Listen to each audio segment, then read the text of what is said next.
polisi wetu hawa askari sisi hatuna ugomvi nao, hasa hao wadogo. Tuna ugomvi kwa sababu wanatumika, lakini personal kama chama tuna ugomvi nao kwa sababu polisi ni a noble profession, ni kazi takatifu. Kwenye dunia nyingine wanawaita man in uniform.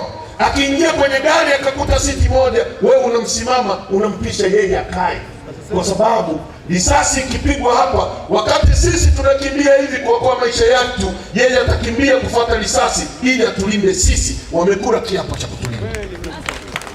Leo Wizara ya Mambo ya Ndani badala ya kujadili kuhusu pensheni ya askari, badala ya kujadili kuhusu mshahara wa askari, mbunge wa viti maalum, badala ya kujadili kuhusu maisha ya askari, analipa mshahara milioni 18 mbunge.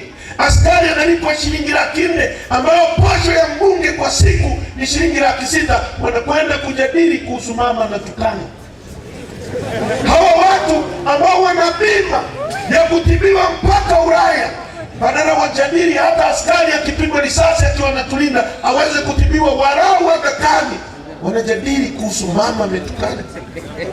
Wizara ya Mambo ya Ndani, hotuba inageuka kuwa mama, badala ya kujadili maslahi ya askari, badala ya kujadili pensheni ya askari. Mimi nilikuwa bungeni, nimefanya kazi miaka 5 bungeni. Mimi na Neema, Dr. Slaa tumewahi kuwa bunge, Nika amewahi kuwa mbunge. Tumemaliza ubunge tukapewa milioni 272 kwa miaka 5. Askari anafanya kazi miaka 30 akilinda uhai wetu, akistafu anapewa milioni 20-25. Wabunge wanakaa bungeni wanasubiri mwezi wa 6 wapewa milioni 400, badala ya kujadili maslahi ya askari huyu ambaye anatulinda sisi ili wale fedha zao, wanajadili kumtuma askari akatupige sisi tunaomtetea. Nchi imeraniwa hii.